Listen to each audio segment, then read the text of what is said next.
All things ഓട്ടോൻ്റെ true range സീരീസിലേക്ക് എല്ലാവർക്കും സ്വാഗതം. So last video നിങ്ങൾ കണ്ടത് ഹ്യുണ്ടായി ക്രെറ്റ EVയുടെ ട്രൂ റേഞ്ച് ആണ് നമ്മൾ ടെസ്റ്റ് ചെയ്തത്. സോ ക്രെറ്റയുടെ കേസ് നോക്കുകയാണെങ്കിൽ കമ്പനി പറയുന്നത് 474 കിലോമീറ്റർ ആയിരുന്നു.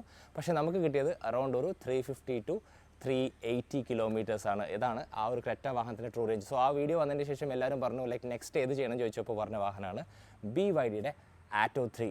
സോ ടെസ്റ്റ് സെയിം സ്ഥലത്താണ്. ഇവിടെ തന്നെയാണ് ഞാൻ അന്ന് ആക്ച്വലി വണ്ടി ഓടിച്ച് പോയത്. അതേ സെയിം സ്ഥലത്ത് നമ്മൾ ഈ വാഹനം വെച്ചിട്ടുണ്ട്. ഇവിടെ നമ്മൾ പോകാൻ പോകുന്നത് നമ്മുടെ സ്ഥിരമായി പോകുന്ന ആ ഒരു സൈറ്റായിട്ടുള്ള സീതാർകുണ്ടിലേക്കാണ്, നെല്ലിയാമ്പതി. അതുപോലെ തന്നെ ഓടിക്കുന്നതിലും വലിയ മാറ്റങ്ങളൊന്നുമില്ല. ഈ ഒരു വാഹനത്തിനകത്ത് സ്പോർട്ട് മോഡ് മാത്രമേ ഉപയോഗിക്കുള്ളൂ. റീജിയനിൻ്റെ അകത്ത് ഓഫ് ചെയ്യാൻ പറ്റുമോ എന്ന് നോക്കും. ഓഫ് ചെയ്യാൻ പറ്റിയില്ലെങ്കിൽ ഏറ്റവും ലോവസ്റ്റ് വേർഷനിലേക്ക് ഇടും.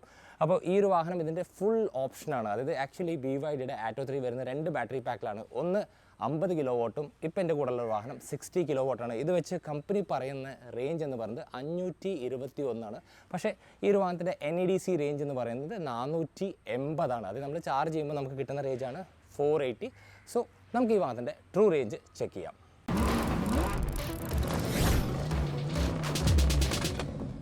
അപ്പോൾ നമ്മൾ ക്രെറ്റയിൽ ചെയ്തപ്പോൾ തന്നെ ആദ്യം തന്നെ ഞാൻ SOC കാണിച്ചു തരാം. 99% ചാർജിൽ ഈ ഒരു വാഹനത്തിന് ഏകദേശം 476 കിലോമീറ്റർ പോകാൻ സാധിക്കും.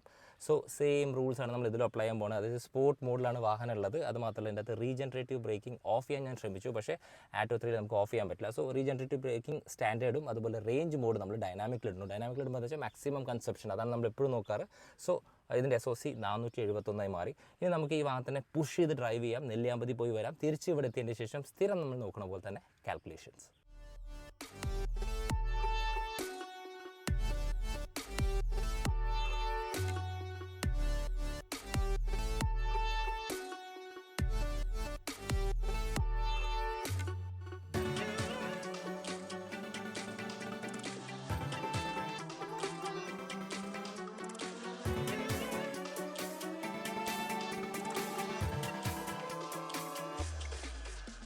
കേരളം EVനെ പെട്ടെന്നാണ് അഡാപ്റ്റ് ചെയ്തത്. അതായത് മാർക്കറ്റ് നോക്കുകയാണെങ്കിൽ ഒരു 1.5 വർഷം മുമ്പ് 1% ആയിട്ടുള്ള EV മാർക്കറ്റ് ഇപ്പോൾ പെട്ടെന്ന് 4%ലേക്കായി മാറി. അപ്പോൾ ഇൻ ഫ്യൂച്ചറിൽ അതായത് 2-3 വർഷം കഴിയുമ്പോൾ തന്നെ ഏകദേശം ഒരു 10%, പിന്നെ 15%. സോ നല്ല രീതിയിലുള്ള വളർച്ചയാണ്. അത് മാത്രമല്ല നമ്മൾ എവിടെ നോക്കിയാലും, പ്രത്യേകിച്ച് ഇപ്പോൾ 2 വീലർ സെഗ്മെൻറ്റ് ആണെങ്കിലും 4 വീലർ സെഗ്മെൻറ്റ് ആണെങ്കിലും എല്ലാ സ്ഥലത്തും നമുക്ക് EV ഇപ്പോൾ പണ്ടത്തെ കാട്ടിലും കൂടുതൽ കാണാൻ സാധിക്കും. അപ്പോൾ നമ്മൾ മണ്ണുത്തി കടന്നപ്പോൾ ഇതിൻ്റെ SOC കാണിക്കുന്നത് 431 ആണ്. അപ്പോൾ ഈ മണ്ണുത്തി ഹൈവേ കയറുമ്പോഴാണ് ഈ ഒരു വാഹനത്തിനകത്ത് യൂസ് ചെയ്യാൻ പറ്റുന്ന 2 ഫീച്ചേഴ്സ് നമുക്ക് അതിഗംഭീരമായിട്ട് യൂസ് ചെയ്യാൻ പറ്റുക. ഒന്ന് വന്നിട്ട് അതിനകത്ത് വരുന്ന അഡാപ്റ്റീവ് ക്രൂസ് കൺട്രോളും അതുപോലെ തന്നെ ലെയിൻ കീപ്പ് അസിസ്റ്റ്. അപ്പോൾ ഞാൻ ഹ്യുണ്ടായി ക്രെറ്റ EV ഓടിച്ചപ്പോൾ എനിക്ക് മനസ്സിലായ കാര്യം എന്ന് വെച്ചാൽ അതിൻ്റെ ലെയിൻ കീപ്പ് അസിസ്റ്റും അതുപോലെ തന്നെ ബാക്കിയുള്ള കാര്യങ്ങളൊക്കെ കുറച്ചും കൂടി ഇന്ത്യൻ കണ്ടീഷൻസ് വേണ്ടി അസൈൻഡ് ആണ്.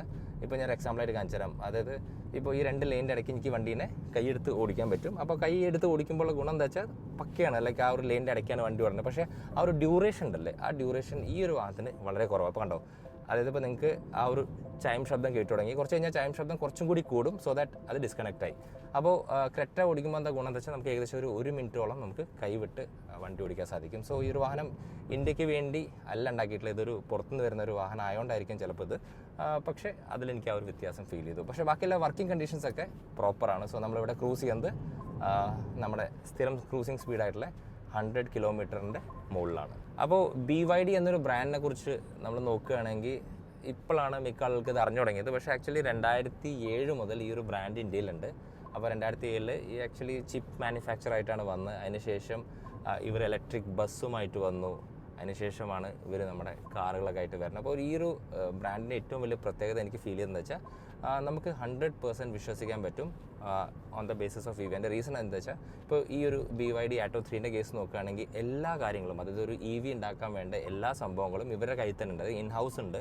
ഇപ്പോൾ ഒരു എക്സാമ്പിളായിട്ട് പറയുകയാണെങ്കിൽ ഇവർക്ക് മാത്രമേ ഉള്ളൂ ഈ ഒരു 18-1 പവർ ട്രെയിൻ വരുന്നത്. അതായത് ഈ ഒരു മോട്ടറിൻ്റെ അകത്ത് തന്നെയാണ് എല്ലാം ഇൻസ്റ്റാൾഡ് എന്ന് പറയാം. അതായത് motor controller, reducer, on board charger, DC converter, അതുപോലെ തന്നെ high voltage distribution box, vehicle controller, അതുപോലെ BMS.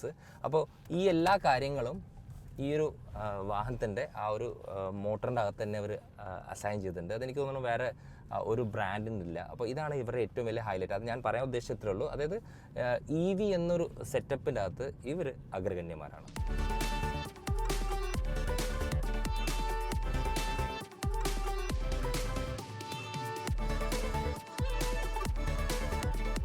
BYD ആറ്റോ 3ൻ്റെ അകത്ത് കുറേ അറ്റൻഷൻ ടു ഡീറ്റെയിൽ കാര്യങ്ങളുണ്ട്. ഇപ്പോൾ എക്സാമ്പിളായിട്ട് നോക്കുകയാണെങ്കിൽ ഇതിൻ്റെ സ്ക്രീൻ തന്നെ. അപ്പോൾ നോർമലി ഒരു കാറിൻ്റെ അകത്ത് എങ്ങനെയാ വെച്ചാൽ ഒരു 20 കിലോമീറ്ററിന് മുകളിൽ നമുക്ക് ഒരിക്കലും 360 ആ ഒരു സ്ക്രീൻ ആക്റ്റീവ് ആക്കി വെക്കാൻ പറ്റില്ല, പ്രത്യേകിച്ച് ആ മുകളിലത്തെ വ്യൂ. ഇതല്ല ഇനിയിപ്പോൾ നമ്മൾ 120 ഓടിച്ചാലും ആ സെയിം സാധനം ആക്റ്റീവാണ്. പിന്നെ അത് മാത്രമല്ല, ഞാൻ ഈ വണ്ടി പാർക്ക് ചെയ്യുമ്പോൾ ഇത് ആക്ച്വലി ഇതിനകത്ത് സ്പീക്കേഴ്സ് ഉണ്ട്, 8 സ്പീക്കേഴ്സ് ഉണ്ട്. അപ്പോൾ ഈ റൈറ്റ് സൈഡിലാണ് ഒരു സെൻസർ വർക്ക് ചെയ്യുന്നത്. അതായത് അവിടെയാണ് ഒരു വണ്ടി വരികയാണെങ്കിൽ ആക്ച്വലി ബാക്കിയുള്ള സ്പീക്കേഴ്സിലല്ല സൗണ്ട് വരിക, ലെഫ്റ്റ് സൈഡിലാണ് വരിക. അതിൻ്റെ റീസൺ എന്താ വെച്ചാൽ നമ്മുടെ ബ്രെയിനിന് എപ്പോഴും എങ്ങനെയാണ് സെൻസ് ചെയ്യുക വെച്ചാൽ ഏത് ഭാഗത്തുനിന്നാണ് വരുന്നത് വെച്ചാൽ ആ ഭാഗത്തേക്ക് കുറച്ചും കൂടി അറ്റൻഷൻ കൊടുത്തു കഴിഞ്ഞാൽ അവിടേക്ക് പെട്ടെന്ന് ഗ്രാസ്പ് ചെയ്യാൻ പറ്റും. സോ ബാക്കിയുള്ള വണ്ടികൾ, ഞാൻ സ്ഥിരമായി ഓടിക്കുന്ന വണ്ടികളെന്ന് വെച്ചാൽ ഒരു സെൻസർ വർക്ക് ചെയ്യുന്ന ഒരു നോട്ട് വരികയാണെങ്കിൽ അത് പ്രത്യേകിച്ച് ഈ എവിടെയെങ്കിലും ഭാഗത്തുനിന്നാണ് വരിക. സോ ദാറ്റ് അതായത് ഞാൻ ഉദ്ദേശിക്കുന്നത് ഇത്രേ ഉള്ളൂ, ഈ ഒരു മാത്രമായിട്ട് അറ്റൻഷൻ ഡീറ്റെയിലിംഗ് അത്രത്തോളം ഇൻവോൾവ് ചെയ്യിപ്പിച്ചിട്ടുണ്ട്.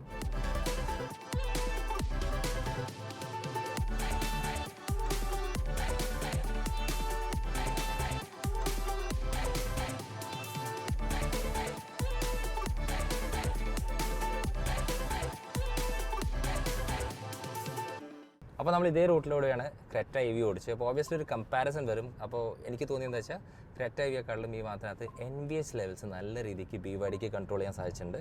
ഇപ്പോൾ നമ്മൾ ക്രോസ് ചെയ്യുന്ന വണ്ടികൾ, ഇപ്പോൾ ലോറി ആണെങ്കിലും ആപ്പി ഓട്ടോറിക്ഷ ആണെങ്കിലും ഇതൊന്നും നമുക്ക് അകത്ത് കേൾക്കുന്നില്ല. അപ്പോൾ അതെടുത്ത് പറയണം തോന്നി. അത് മാത്രമല്ല, നമ്മളിപ്പോൾ ഒരു 100 കിലോമീറ്റേഴ്സൊക്കെ സ്ഥിരമായി ചെയ്തുകൊണ്ടിരിക്കുന്നത്. അപ്പോൾ ഈ മാത്രം ബോഡി ഷേപ്പ് നോക്കുമ്പോൾ നമുക്ക് എവിടെയെങ്കിലും ഒരു ക്രോസ് ഓവർ കം ഒരു SUV ഫീൽ ആണെങ്കിൽ പോലും ഇത് ഓടിക്കുമ്പോൾ നമുക്കൊരു പ്രോപ്പർ കാറിൻ്റെ ഫീലാണ്. ബേസിക് റീസൺ എന്ന് പറഞ്ഞാൽ ഇതിൻ്റെ CG സെൻറ്റർ ഓഫ് ഗ്രാവിറ്റി പ്രോപ്പറാണ്. അത് മാത്രമല്ല സ്റ്റിയറിംഗ് നമുക്ക് ആക്ച്വലി നല്ല രീതിക്കുള്ളൊരു ഫീഡ്ബാക്ക് നൽകുന്നുണ്ട്. അപ്പോൾ ഇത് രണ്ടും എനിക്ക് പെട്ടെന്ന് കമ്പയർ ചെയ്യാൻ തോന്നി. അത് മാത്രമല്ല വേറെ കുറേ രസകരമായിട്ടുള്ള കാര്യങ്ങളുണ്ട് വണ്ടിനകത്ത്. കാണുമ്പോൾ നമുക്കിത് ഭയങ്കര എന്താ പറയുക, ഒരു ഫ്ലാംബോയിങ് ഡിസൈനൊക്കെ പോലെ തോന്നും. ലൈക്ക് AC ഇങ്ങനെ വെച്ച് കഴിഞ്ഞാൽ ഗുണമുണ്ടോ, കാരണം ഈ AC വെൻറ്റ് വർക്ക് ചെയ്യുമെന്നൊക്കെ എനിക്ക് ആദ്യം ഇനീഷ്യലി വണ്ടി ഇറങ്ങിയപ്പോൾ തോന്നി. പക്ഷേ ഓടിക്കുമ്പോൾ, ഞാൻ ഇതുവരെ ഓടിച്ച വാഹനത്തിനകത്ത് ACയുടെ ഫ്ലോ നിയന്ത്രിക്കാൻ പറ്റുന്ന വൺ ഓഫ് ദ ബെസ്റ്റ് എന്താ പറയുക AC വെൻസ് ആണ് ഈ വാഹനത്തിനകത്തുള്ളത്. അത് മാത്രമല്ല ഒരു സാറ്റിസ്ഫൈങ് ആയിട്ടുള്ളൊരു ഫീൽ ഉണ്ട് ഇത് ക്ലോസ് ചെയ്യുമ്പോഴും അടയ്ക്കുമ്പോഴും. അപ്പോൾ ഈ ഒരു സാധനം കൂടി എനിക്ക് നിങ്ങളോട് എടുത്ത് പറയാൻ തോന്നി.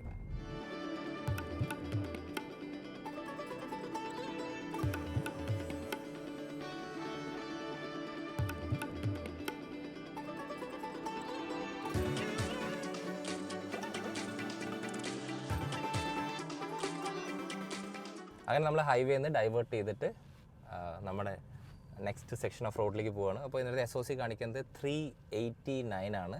അപ്പോൾ നമ്മൾ ഡൈനാമിക്കിലാണ് വണ്ടി ഓടിക്കുന്നത്. സോ അവിടെ നിന്ന് എടുത്തപ്പോൾ ഏകദേശം ഒരു 471 ആയിരുന്നു. സോ നിങ്ങൾക്ക് ഏകദേശം മനസ്സിലാക്കാൻ സാധിക്കും. നമ്മൾ ഇതുവരെ കവർ ചെയ്ത ഡിസ്റ്റൻസ് 36 കിലോമീറ്റർ കഴിഞ്ഞു. സോ നമ്മൾ ഇനി വണ്ടി ഓടിക്കാം.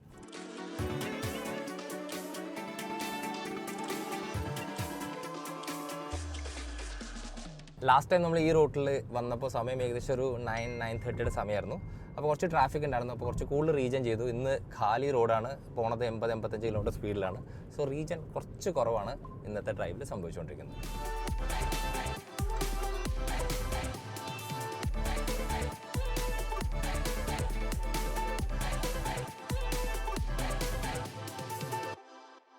അങ്ങനെ സ്ഥിരമായിട്ടുള്ള ബ്രേക്ക്ഫാസ്റ്റ് സ്റ്റോപ്പിലേക്ക് നമ്മൾ എത്തി. ഇപ്പോൾ ഉള്ളത് നെന്മാറയിലാണ്. അപ്പോൾ ഇവിടെ ഒരു വെജിറ്റേറിയൻ ഹോട്ടലാണ് നമ്മൾ സ്ഥിരം കഴിച്ചത്. അതായത് ലാസ്റ്റ് ക്രെറ്റയുടെ എപ്പിസോഡ് കണ്ടവർക്കറിയാം. അതേ സ്ഥലത്ത് എത്തിയപ്പോൾ ഏകദേശം 51 കിലോമീറ്റർ വണ്ടി യാത്ര ചെയ്തിട്ടുണ്ട്. ഇനി നമ്മുടെ റേഞ്ച് ബാക്കിയുള്ളത് 364 കിലോമീറ്ററിലേക്കുള്ള റേഞ്ചാണ്. ആക്ച്വലി ഇതിൻ്റെ അകത്തൊരു പ്രത്യേകത എന്താണെന്ന് വെച്ചാൽ, അതിൻ്റെ അകത്ത് ഇപ്പോൾ സ്റ്റാൻഡേർഡ് മോഡ് നോക്കിക്കഴിഞ്ഞാൽ നമുക്ക് ഏകദേശം 404 കിലോമീറ്റർ പോകാനുള്ള റേഞ്ച് ഇനിയും ബാലൻസ് ഉണ്ട്. ഇനി നമുക്ക് അധികമില്ല, ഒരു ചുരം കയറണം, അതിനുശേഷം നമ്മൾ തിരിച്ച് വരണം, തിരിച്ച് വന്നതിന് ശേഷം ഓഫീസിൽ പോകണം. ഇതാണ് നമ്മുടെ രീതി. So stay tuned.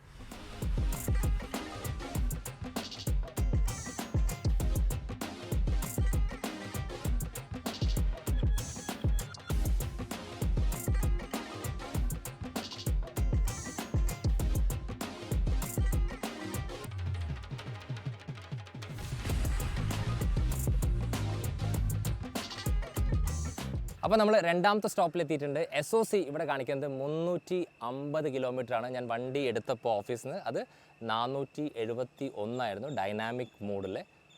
അപ്പോൾ എൻ്റെ ഇടയ്ക്ക് ഒരു സ്റ്റോപ്പ് ഉണ്ടായിരുന്നു. അതിന് ശേഷം ഇവിടെ എത്തിയപ്പോൾ ഏകദേശം 1.5 മണിക്കൂർ നമ്മൾ യാത്ര ചെയ്തു. ഈ 1.5 മണിക്കൂറിൽ വണ്ടി കവർ ചെയ്ത ഡിസ്റ്റൻസ് 60 കിലോമീറ്റർ ആണ്. ഇനി ഇവിടുന്ന് അങ്ങോട്ട് മുകളിലേക്ക് വേണ്ടത് വെറും 30 കിലോമീറ്റർ ആണ്. പക്ഷേ ചെറിയ മാറ്റം വരും SOCയിൽ, കാരണം ഇവിടുന്നാണ് ആ ഘാട്ട് റോഡ്, അതായത് ചുരം സ്റ്റാർട്ട് ചെയ്യുന്നത്. അപ്പോൾ ഇത്രയും നേരം വണ്ടി ഓടിച്ചപ്പോൾ ഞാൻ ക്രെറ്റയിൽ പറഞ്ഞ പോലെ തന്നെ എനിക്ക് ഫെറ്റീഗ് എന്നൊരു സംഭവം ഉണ്ടായില്ല. So same applies to Atto 3 also. കാരണം ആറ്റോ 3ൻ്റെ ബോഡി ബാലൻസിങ് ബാക്കിയുള്ള കാര്യങ്ങൾ കുറച്ചും കൂടി അക്യുറേറ്റ് ആണ്. ഒരു കാർ ലൈക്കാണ് ഈ വാഹനം, more than an SUV or cross over. So ആ ഒരു ജേണിയിലെ ഒരു വ്യത്യാസമുണ്ട്. അതുപോലെ എൻ്റെ എടുത്തു പറയേണ്ട കാര്യം എന്താ വെച്ചാൽ ഈ ഒരു വാഹനത്തിൻ്റെ അകത്തുള്ള ആ ഒരു സീറ്റ് തന്നെയാണ്. അപ്പോൾ ഈ ഒരു സീറ്റ് നമ്മൾ ഭയങ്കരമായിട്ട് ഹോൾഡ് ചെയ്യും, അതിന് അങ്ങോട്ടും ഇങ്ങോട്ടും നമ്മൾ പോകില്ല, പ്രത്യേകിച്ച് ട്വിസ്റ്റി റോഡ്സാണ് ഈ വരുന്ന വഴിക്ക്. ഇനി നമുക്ക് നോക്കാനുള്ളത് അവിടെ പോയതിൻ്റെ ശേഷം ഈ വാഹനത്തിൻ്റെ SOC ആണ്. അത് മാത്രമല്ല നമ്മൾ ഇടയ്ക്ക് വെച്ച് കമ്പയർ ചെയ്യും ക്രെറ്റ വെച്ചിട്ട്, സോ ദാറ്റ് നിങ്ങൾക്ക് എക്സാക്റ്റ് ആയിട്ടൊരു പിക്ചർ കിട്ടാനുണ്ട്. സോ നമുക്കിനി മുകളിലേക്ക് പോവാം.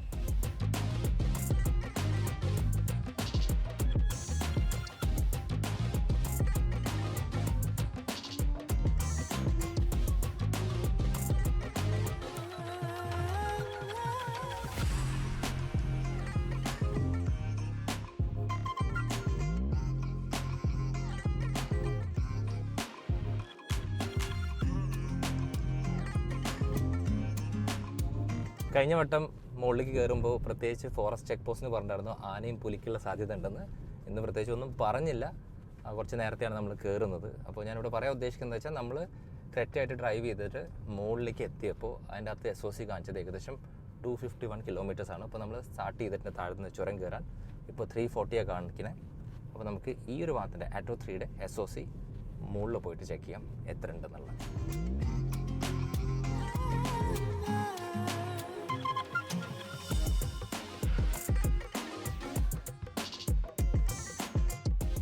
ആറ്റോ 3ൻ്റെ സസ്പെൻഷൻ്റെ അകത്തുള്ള പ്രത്യേകത എന്താ വെച്ചാൽ അത് ആക്ച്വലി ഈ ഒരു വാഹനം ഇന്ത്യൻ ട്യൂൺഡ് അല്ല, അതായത് ആക്ച്വലി ഇതൊരു CBU വാഹനമാണ്. പക്ഷേ ഈ ഒരു വാഹനത്തിൻ്റെ സസ്പെൻഷൻ നമുക്ക് ഇന്ത്യൻ കണ്ടീഷൻസ് അനുസരിച്ച് ട്യൂൺ ചെയ്ത പോലെ ഫീൽ ചെയ്യും. അപ്പോൾ ഞാൻ ലാസ്റ്റ് ടൈം ഈ വഴി കൂടി ക്രെറ്റ ഓടിച്ചപ്പോൾ കിട്ടിയ ഒരു കംഫർട്ട് വെച്ച് കമ്പയർ ചെയ്യുമ്പോൾ ഇതിൻ്റെ അകത്ത് സ്റ്റിഫൻ ആവേണ്ട സ്ഥലത്ത് സ്റ്റിഫൻ ആവേണ്ട, അല്ലാത്തപ്പോൾ കുഴികളൊക്കെ വരുമ്പോൾ ബംപ്സിൽ ഇത് പ്രോപ്പറായിട്ട് നമ്മളെ കംഫർട്ടബിൾ ആക്കി വെക്കുന്നുണ്ട്. അപ്പോൾ ഞാനത് പറയാനുള്ള കേസ് എന്ന് വെച്ചാൽ നിങ്ങളിപ്പോൾ ആറ്റോ 3യുടെ പകരം സീൽ ഓടിക്കുകയാണെങ്കിൽ ഭയങ്കര സ്റ്റിഫറായിട്ടുള്ള സസ്പെൻഷൻ പോലെ ഫീൽ ചെയ്യും. സോ ആ ഒരു ഫീല് ഈ ഒരു വാഹനത്തിനകത്ത് ഇല്ല.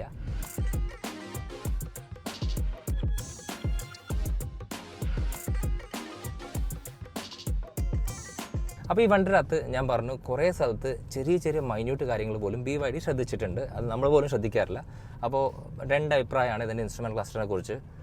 കാരണം ആദ്യം ചെറുതായി പോയി, അങ്ങനെ റീഡ് ഔട്ട്സ് ഭയങ്കര എളുപ്പമല്ല വായിക്കാം. പക്ഷേ അതിനകത്തൊരു രസകരമായിട്ടുള്ള സംഭവം എന്താ വെച്ചാൽ നോർമലി ഏതൊരു ഫിക്സഡ് ഇൻസ്ട്രുമെൻറ്റ് ക്ലസ്റ്ററിലെ വണ്ടിക്കുള്ള പ്രശ്നം എന്താ വെച്ചാൽ നമ്മൾ ബൈ ചാൻസ് ഇപ്പോൾ ഞാൻ സ്റ്റിയറിംഗ് ഇപ്പോൾ ഞാനത് സ്റ്റോപ്പ് ചെയ്ത് കാണിക്കാം, അതിൻ്റെ ഒരു രസം. അപ്പോൾ ഞാനിവിടെ സ്റ്റോപ്പ് ചെയ്തിട്ട് എനിക്കിപ്പോൾ എൻ്റെ steering tilt and telescopic adjust ചെയ്യുന്ന സമയത്ത് ഏതെങ്കിലും ഒരു സ്പോട്ടിൽ ബ്ലൈൻഡ് സ്പോട്ട് വരും സാധാ സ്റ്റിയറിംഗിൽ. പക്ഷേ ഇതിൻ്റെ ഗുണം എന്താ വെച്ചാൽ ഇത് ഇൻസ്ട്രുമെൻറ്റ് ക്ലസ്റ്റർ സ്റ്റിയറിംഗിൻ്റെ കൂടെ അറ്റാച്ച് ആയതുകൊണ്ട് നമുക്ക് ഏത് മോഡിൽ വെച്ചാലും ബ്ലൈൻഡ് സ്പോട്ട് വരില്ല. സോ അതൊരു ബ്രില്യൻ തിങ്കിങ് ആയിട്ട് എനിക്ക് ഫീൽ ചെയ്തു.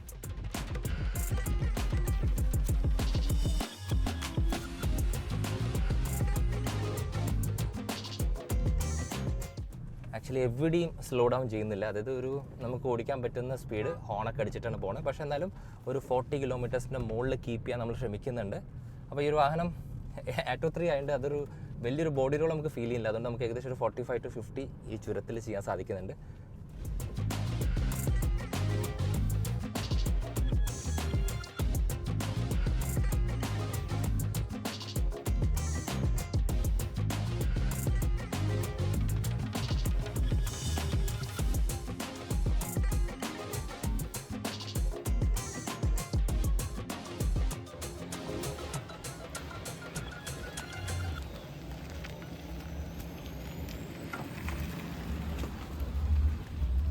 അങ്ങനെ നമ്മുടെ ഫൈനൽ ഡെസ്റ്റിനേഷൻ ആയിട്ടുള്ള സീതാർകുണ്ടിലേക്ക് നമ്മൾ ആറ്റോ 3യുമായിട്ട് എത്തിയിട്ടുണ്ട്. സോ എന്താണ് ഇതുവരെയുള്ള കണക്ക്? അപ്പോൾ ആറ്റോ 3ൻ്റെ SOC കാണിക്കുന്നത് ഇനിയും ഈ ഒരു വാഹനത്തിന് ഡൈനാമിക് മോഡിൽ 246 കിലോമീറ്റർ പോകാൻ സാധിക്കും. ഇനി ഇതിന് ഏറ്റവും വലിയ സ്പെഷ്യാലിറ്റി എന്താ വെച്ചാൽ ഡൈനാമിക് മോഡല്ല, അതൊരു സ്റ്റാൻഡേർഡ് മോഡുണ്ട്. സ്റ്റാൻഡേർഡ് മോഡിൽ ആക്ച്വലി നിങ്ങൾ ആ ഒരു റേഞ്ച് കേട്ട് കഴിഞ്ഞാൽ ഞെട്ടും.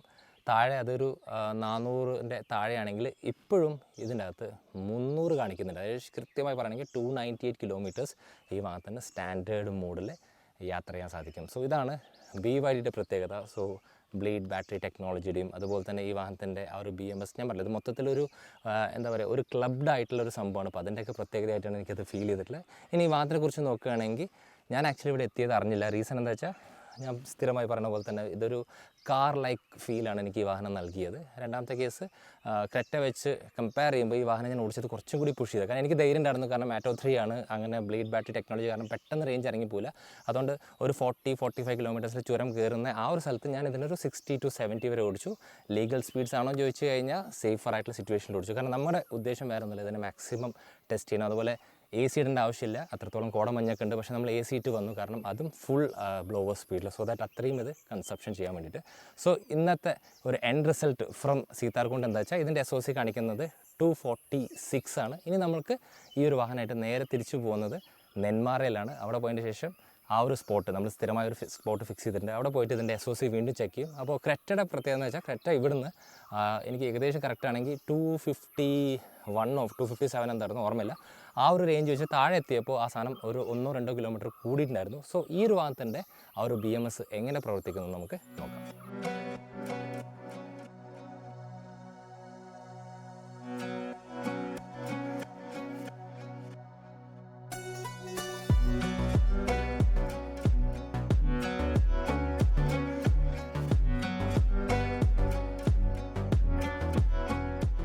സോ ബാക്ക് ടു ഓഫീസാണ്. അപ്പോൾ ഇതിൻ്റെ ഇടയ്ക്ക് നമ്മൾ നെന്മാറയിൽ സ്റ്റോപ്പ് ചെയ്തിട്ട് ഇതിൻ്റെ SOCയും കൂടി ഒന്ന് ചെക്ക് ചെയ്യാമെന്ന് വിചാരിക്കുക.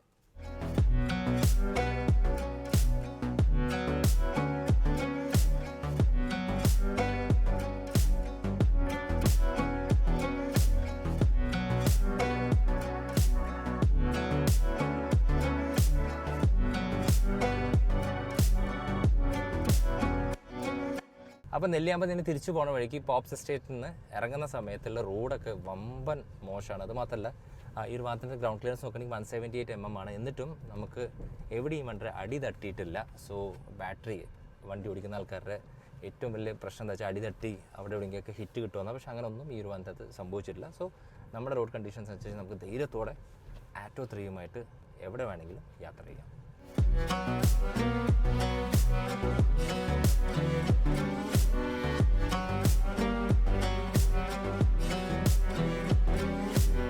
അപ്പോൾ ഈ വാഹനത്തിൻ്റെ SOCൻ്റെ അകത്ത് റേഞ്ച് കൂടി വരുന്നുണ്ട്. നമ്മൾ ഇറങ്ങിക്കൊണ്ടിരിക്കുകയാണ്, അല്ലെങ്കിൽ ചുരം ഇറങ്ങുകയാണ്. 229 അപ്പോൾ ഇത്രയും പോസിറ്റീവ് പറയുമ്പോൾ അതിൻ്റെ അകത്ത് ചില നെഗറ്റീവ് കാര്യങ്ങൾ, അതായത് ഈ വാഹനത്തിൻ്റെ സീറ്റ് ഗംഭീരമാണ്. പക്ഷേ ഈ സീറ്റ് ബെൽറ്റ് ഇടാനായിട്ട് കുറച്ച് ബുദ്ധിമുട്ടാണ്, പ്രത്യേകിച്ച് ഇത്രയും വലുപ്പം വരുന്നുണ്ട്, നമ്മുടെ കൈ ഇവിടെ തടയും. അതുപോലെ തന്നെ ഈ ഒരു വാഹനത്തിൻ്റെ ഏറ്റവും സെൻസിബിൾ ആയിട്ടുള്ള പാർട്ട് ഇൻസ്ട്രുമെൻറ്റ് ക്ലസ്റ്ററാണ്. പക്ഷേ ഇതിൻ്റെ ആ റീഡ് ഔട്ട്സ് കുറച്ചുകൂടി വലുപ്പമുണ്ടെങ്കിൽ അത് വ്യൂബിലിറ്റി ഗുണം ചെയ്തേനെ. എൻ്റെ ഏറ്റവും ഫേവറേറ്റ് എന്ന് പറയുന്നത് ഈ വാഹനത്തിൻ്റെ ക്യാമറ തന്നെയാണ്. അപ്പോൾ ആക്ച്വലി ഈ ഒരു ക്യാമറയ്ക്ക് ഒരു ഡിസഡ്വാൻറ്റേജ് വെച്ചാൽ പകൽ സമയത്ത് ഭയങ്കര ക്ലാരിറ്റി ഉണ്ട്, പക്ഷേ രാത്രിയാകുമ്പോൾ നമുക്ക് ഒന്നും കാണില്ല. ഇനി ഇതിൻ്റെ അകത്ത് ഒരു ക്രിയേറ്റീവ് ആയിട്ടുള്ള ഫീച്ചറാണ്, പ്രത്യേകിച്ച് കോൾ വരുമ്പോൾ നമുക്ക് നമ്മുടെ ബ്ലോവറിൻ്റെ സ്പീഡ് ഓട്ടോമാറ്റിക്കലി ഇത് കുറയ്ക്കും. പക്ഷേ ബൈ ചാൻസ് നമ്മൾ കോൾ കണ്ടിന്യൂ ചെയ്യണം 1/2 മണിക്കൂറേക്ക്. സോ അങ്ങനെ ചെയ്യുമ്പോൾ നമുക്ക് അത്രയും തണുപ്പ് വരില്ല, പിന്നെ മാനുവലി അത് കൂട്ടാൻ നിൽക്കേണ്ടി വരും. സോ ഇതൊക്കെയായിരുന്നു ഈ വാഹനത്തിനകത്ത് ഒരു നെഗറ്റീവായിട്ടുള്ള ഫീല്. ബാക്കി എല്ലാ കാര്യങ്ങളും ഈ ഒരു ആറ്റോ 3നെ കുറിച്ച് നല്ലത് മാത്രമേ ഉള്ളൂ പറയാൻ. അപ്പോൾ ഈ ചുരം ഇറങ്ങിയിട്ട് നമ്മൾ നെന്മാറയിൽ പോയിട്ട് ഇതിൻ്റെ SOC ഒന്നും കൂടി ചെക്ക് ചെയ്യും. അതിനുശേഷം പിന്നെ അധികം ദൂരമല്ല ഓഫീസിലേക്ക്. അവിടെ എത്തിയതിന് ശേഷം നമ്മൾ ക്രെറ്റ EVയിൽ ചെയ്ത പോലെ തന്നെ ഫൈനൽ കാൽക്കുലേഷൻ.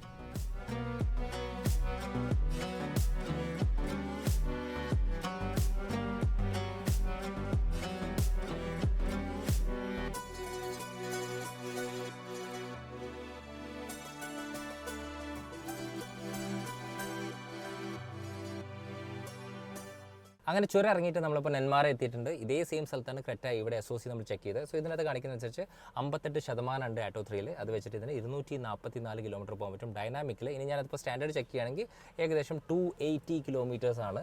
സോ ഇനി ഇവിടുന്ന് 50 കിലോമീറ്ററുള്ള ഓഫീസിലേക്ക് അവിടെ എത്തിയതിന് ശേഷം പ്രോപ്പർ കാൽക്കുലേഷൻ. സോ ഇതിൻ്റെ എടുത്ത് പറയേണ്ട കാര്യം എന്താ വെച്ചാൽ ആറ്റോ 3 ആണെങ്കിലും ഇനി ഏത് EV ആണെങ്കിലും നമ്മൾ ഈ ചുരം കയറുമ്പോൾ നമ്മൾ കൺസ്യൂം ചെയ്യുന്ന ആ റേഞ്ച് എല്ലാം താഴെ ഇറങ്ങുമ്പോൾ ആക്ച്വലി കൂടുന്നുണ്ടെന്ന് പറയാം. അപ്പോൾ ഞാൻ അവിടെ നിന്ന് എടുത്തപ്പോൾ എത്ര വെച്ചാൽ അതിനെക്കാട്ടിലും എനിക്കൊരു 2-3% കൂടിയിട്ടുണ്ട്. ഇനി ബാക്കി കാൽക്കുലേഷൻ ഓഫീസിലെത്തിയിട്ട്.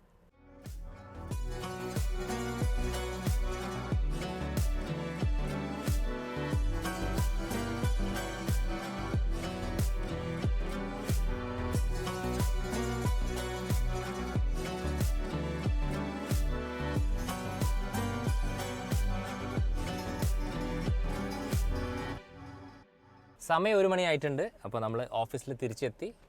SOC കാണിക്കുന്നത് 184 കിലോമീറ്റർ ഈ വാഹനത്തിന് പോകാൻ പറ്റും വിത്ത് ദിസ് റേഞ്ച്. നമ്മൾ ടോട്ടൽ ട്രാവൽ ചെയ്ത ഡിസ്റ്റൻസും അതുപോലെ ഈ വാഹനത്തിൻ്റെ കാൽക്കുലേഷൻ എല്ലാം നമുക്ക് മുകളിൽ പോയിട്ട് നോക്കാം. അപ്പോൾ ഇതിൻ്റെ അകത്ത് ഒരു ചെറിയ മാറ്റം എന്താ വെച്ചാൽ നോർമൽ ഒരു വാഹനത്തിൽ കാണാത്തൊരു സംഭവം, ഇതിൻ്റെ അകത്തുള്ള SOC ആക്ച്വലി ഡൈനാമിക്കിൽ ഒരു 183 ആണെങ്കിൽ നോർമലി ഒരു സ്റ്റാൻഡേർഡിലേക്ക് പോകുമ്പോൾ മോർ ദാൻ 200 കാണിക്കുന്നുണ്ട്. സോ അതിൻ്റെ റീസൺസും ഞാൻ അവിടെ പറഞ്ഞുതരാം. അങ്ങനെ നമ്മുടെ ഫൈനൽ കാൽക്കുലേഷനിലേക്ക് എത്തി. അപ്പോൾ നമ്മൾ ഇന്ന് രാവിലെ സീതാർകുണ്ട് വരെ പോയി വന്നത് BYDയുടെ ആറ്റോ 3യിലാണ്. സോ കമ്പനി ക്ലെയിം ചെയ്യുന്ന ഒരു റേഞ്ച് ഉണ്ട്. അതായത് BYD എടുക്കുമ്പോൾ കമ്പനി പറയുന്നത് നിങ്ങൾക്ക് 480 കിലോമീറ്റേഴ്സ് വരെ കിട്ടും എന്നാണ്. അത് ആക്ച്വലി NEDC സൈക്കിളാണ്. അപ്പോൾ NEDC സൈക്കിൾ എന്താണ്, WLTP സൈക്കിൾ എന്താണ്, അതിനെക്കുറിച്ച് ഡീറ്റെയിൽ ആയിട്ടുള്ള വീഡിയോ ഞാൻ ചെയ്യാം. പക്ഷേ ഒരു വാഹനത്തിന് 480 NEDC ആണെങ്കിൽ നമുക്ക് എക്സ്പെക്ട് ചെയ്യാൻ പറ്റുന്ന ഒരു റേഞ്ച് എന്ന് പറയുന്നത് ഒരു 420 ആണ്. അതിനൊരു കാൽക്കുലേഷൻ ഉണ്ട്, ഞാൻ പറഞ്ഞുതരാം. സോ അതാണ് ഇതിൻ്റെ WLTP റേഞ്ച്. അപ്പോൾ ഞാൻ ആക്ച്വലി ഈ ആറ്റോ 3നെ ഈ ഒരു WLTP റേഞ്ച് വെച്ചിട്ടാണ് ആക്ച്വലി ടെസ്റ്റ് ചെയ്യാൻ പോകുന്നത്. അപ്പോൾ നമ്മൾ ഡിസ്റ്റൻസ് ട്രാവൽ, അതായത് ഞാൻ ഓഫീസിൽ നിന്ന് സീതാർകുണ്ട് വരെ പോയിട്ട് സീതാർകുണ്ടിൽ നിന്ന് തിരിച്ച് ഓഫീസിലേക്ക് എത്തിയപ്പോൾ ഏകദേശം 170 കിലോമീറ്റേഴ്സാണ് എനിക്ക് ഇതുവരെ ഡിസ്റ്റൻസ് കാണിക്കുന്നത്. SOC ആഫ്റ്റർ കമ്മിങ് ബാക്ക്, അതായത് ഞാൻ തിരിച്ച് ഓഫീസിൽ എത്തിയപ്പോൾ അതായത് BYD ആറ്റോ 3ൻ്റെ ഇൻസ്ട്രുമെൻറ്റ് ക്ലസ്റ്ററിൽ കാണിക്കുന്ന ആ ഒരു ഡിസ്റ്റൻസ് അല്ലെങ്കിൽ ആ ഒരു റേഞ്ചാണ് 184 കിലോമീറ്റർ. അതായത് 184 കിലോമീറ്റർ ഈ വാഹനത്തിന് പോകാൻ സാധിക്കും ഓൺ ഡൈനാമിക് മോഡ്. അത് തന്നെ 2 മോഡുണ്ട്. ഇപ്പോൾ ഇത് ഡൈനാമിക് മോഡാണ്. അപ്പോൾ ആക്ച്വലി ഇപ്പോൾ ഒരു സ്റ്റാൻഡേർഡ് മോഡാണെങ്കിൽ അത് മോർ ദൻ 200 കിലോമീറ്റേഴ്സ് ആയിരിക്കും. സോ നമുക്ക് ഇതെടുക്കാം ഫോർ അക്യുറസി. അപ്പോൾ ഈ ഒരു 184 കിലോമീറ്റർ ആണ് ഈ വാഹനത്തിൻ്റെ അകത്തുള്ള ബാലൻസ്. അപ്പോൾ നമ്മൾ കാൽക്കുലേഷൻ സ്റ്റാർട്ട് ചെയ്യാണ്. ഫസ്റ്റ് ഓഫ് ഓൾ 420 എന്ന് പറയുന്നത് ഈ വാഹനത്തിൻ്റെ WLTP റേഞ്ച് ആണ്. അത് വെച്ചിട്ട് നമ്മൾ 170 മൈനസ് ചെയ്തു. 170 എന്ന് വെച്ചിട്ട് നമ്മൾ അങ്ങോട്ടും ഇങ്ങോട്ടും പോയപ്പോൾ നമുക്ക് ചിലവായ ആ ഒരു കിലോമീറ്ററാണ് 170. സോ ഇത് മൈനസ് ചെയ്യുമ്പോൾ നമുക്ക് ഏകദേശം 250 കിലോമീറ്റേഴ്സ് പോകാനുള്ള റേഞ്ച് ആക്ച്വലി താഴെ കാണിക്കേണ്ടതാണ്. പക്ഷേ അവിടെ കാണിച്ചത് എത്രയാണ്? 184 കാണിച്ചുള്ളൂ. അതിൻ്റെ റീസൺ എന്താ വെച്ചാൽ ഒരു 66 കിലോമീറ്ററിൻ്റെ കുറവുണ്ട്. അതിൻ്റെ റീസൺ ഞാൻ തന്നെ പറയാം. അതായത് ഈ വാഹനത്തിന് ഞാൻ ക്രെറ്റ EV ഓടിച്ച പോലെ അല്ല ഓടിച്ചത്. എനിക്കൊരു ധൈര്യം ഉണ്ടായിരുന്നു, കാരണം ഇത് BYD ആണ്. സോ നമുക്ക് മാക്സിമം പുഷ് ചെയ്യാം. അങ്ങനെ പുഷ് ചെയ്തപ്പോൾ വന്ന റേഞ്ചിൻ്റെ വ്യത്യാസമാണ് 66. സോ അതിന് ഞാൻ എന്താ ചെയ്തത്, ഞാൻ സ്പോർട്ട് മോഡിൽ മാത്രമേ വണ്ടി ഓടിച്ചിട്ടുള്ളൂ. റീജൻ എന്ന സംഭവം സ്റ്റാൻഡേർഡിൽ മാത്രമേ ഇട്ടിട്ടുള്ളൂ. അതുമാത്രമല്ല ഹൈവേയിൽ 100 ആണെങ്കിൽ 120 വരെ ഓടിച്ചു. അതുപോലെ തന്നെ ഗാർഡ്സ് കയറുമ്പോൾ ഒരു 70 കിലോമീറ്റേഴ്സ് വെച്ചു. തിരിച്ചിറങ്ങുമ്പോൾ തീരെ ദയദാക്ഷിണ്യമില്ലാതെ ഞാൻ മാക്സിമം പെഡൽ ചെയ്തിട്ടാണ് വന്നത്. അങ്ങനെ വന്നപ്പോഴും നമുക്ക് 66 കിലോമീറ്ററിൻ്റെ കുറവേ ഉള്ളൂ. അത് ആക്ച്വലി ഭയങ്കര അത്ഭുതമാണ്. അപ്പോൾ ഇപ്പോൾ വാഹനത്തിനകത്തുള്ളത് 184 കിലോമീറ്ററാണ്. അതിൻ്റെ കൂടെ തന്നെ നമ്മൾ സഞ്ചരിച്ച ഡിസ്റ്റൻസ് കവർ ചെയ്യുകയാണെങ്കിൽ പ്ലസ് 170 ആണ്. അപ്പോൾ ടോട്ടലി നമ്മുടെ ഈ വാഹനത്തിൻ്റെ ട്രൂ റേഞ്ച് പറഞ്ഞത് 354 കിലോമീറ്റർ. അതായത് ആറ്റോ 3നെ നമ്മൾ ഇങ്ങനെ ചവിട്ടി ഓടിച്ചു കഴിഞ്ഞാൽ ഇത് 354 കിലോമീറ്റർ ഉറപ്പായിട്ട് നൽകും. ഞാൻ പറഞ്ഞ ഒരു 66 കിലോമീറ്റർ ഞാൻ അവിടെ റാഷ് ഡ്രൈവ് ചെയ്തപ്പോൾ എനിക്ക് നഷ്ടപ്പെട്ടതാണ്. അതിപ്പോൾ നമ്മളിതിൻ്റെ കൂടെ ആഡ് ചെയ്യുകയാണെങ്കിൽ നമുക്ക് ഏകദേശം 420 കിട്ടും. അതായത് ആറ്റോ 3ൻ്റെ ഒരു നോർമൽ കണ്ടീഷൻസിൽ നമ്മൾ ഓടിക്കുകയാണെങ്കിൽ നമുക്ക് 420 കിലോമീറ്റർ റേഞ്ച് ഉറപ്പായി കിട്ടും. അതിൻ്റെ ഒരു പ്രൂഫാണ് നമ്മുടെ ഒരു വീഡിയോ. അപ്പോൾ നിങ്ങൾക്ക് ഇന്നത്തെ ആറ്റോ 3ൻ്റെ ഡീറ്റെയിൽഡ് ആൻഡ് റിയലിസ്റ്റിക് റേഞ്ചിൻ്റെ വീഡിയോ ഇഷ്ടപ്പെട്ടു ഞാൻ വിശ്വസിക്കുന്നു. അങ്ങനെ ഇഷ്ടപ്പെട്ട് കഴിഞ്ഞാൽ ഉറപ്പായിട്ടും ഓൾ തിങ്സ് ഓട്ടോ ഇതുവരെ സബ്സ്ക്രൈബ് ചെയ്തില്ലെങ്കിൽ സബ്സ്ക്രൈബ് ചെയ്യുക. അതുമാത്രമല്ല ഇനി അടുത്ത നിങ്ങൾക്ക് ഏത് വാഹനത്തിൻ്റെ ട്രൂ റേഞ്ചാണ് ഞാൻ കണ്ടുപിടിക്കുന്നത് എന്നുള്ള കാര്യം ഉറപ്പായിട്ടും താഴെ കോമെൻറ്റ് ചെയ്യുക.